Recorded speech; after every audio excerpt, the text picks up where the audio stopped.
Of all the traditions, this must be the wettest. Getting drenched by Gatorade,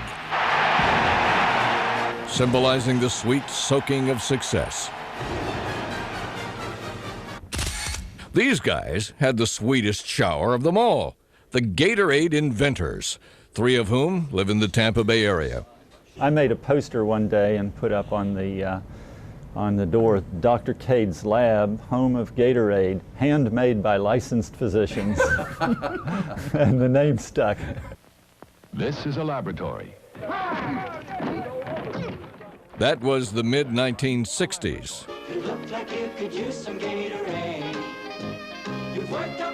The birth of Gatorade at the University of Florida. Hey, at that time I made my life working with wee-wee. Kidney specialist Dr. Robert Cade whipped up the first batch of Gatorade in this Gainesville lab. The big thirst quencher for active people. Back then, Dr. Dana Shires, Dr. Jim Free, and Dr. Alex de Quesada worked for Cade. They originally dubbed the concoction Cade's Cola. We kind of called it instant sweat for a while there. Where scientists working with the Florida Gators. And it all began with the sweat of the Gator football team. The football players were coming there in August and they were passing out because they were getting dehydrated. And we said, there must be a better way. Something better than water that would help the body recover faster.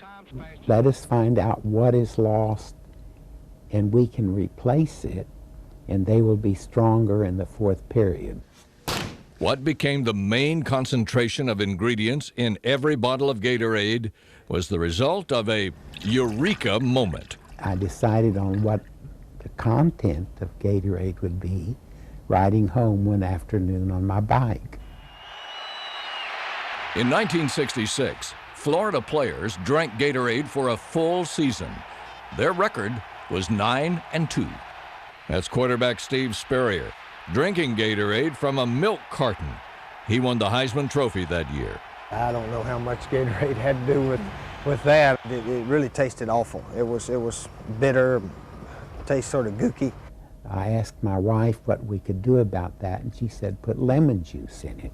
No surprise that lemon lime became the first Gatorade flavor. I remember staying up late at night squeezing lemon juice into these big vats. As Gator teams got stronger and wore down opponents in the second half, stories about this secret concoction went nationwide. We're getting letters from people all over the world.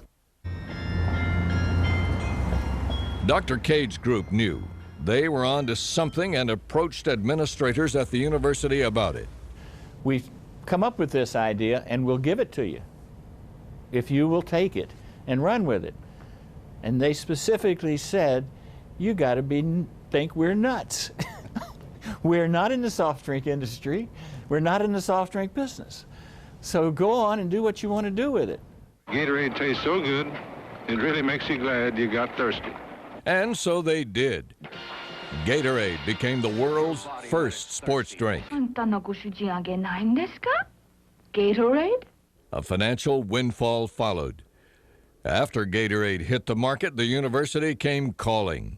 They came and said, hey, you couldn't do that because you were developing that while you were an employee of the university. It belongs to us.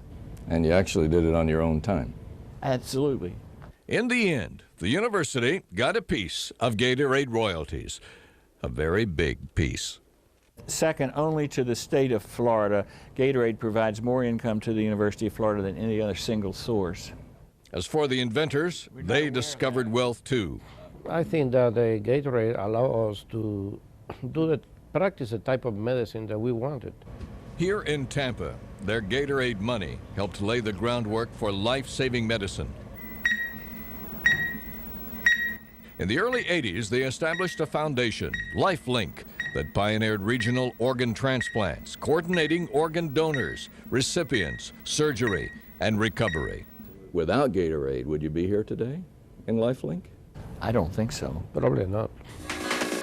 We test dehydration under extreme conditions. A $2 billion a year drink that was created from common ingredients worth no more than pocket change. It came out to $44 and some odd cents. And that's what you call making a splash.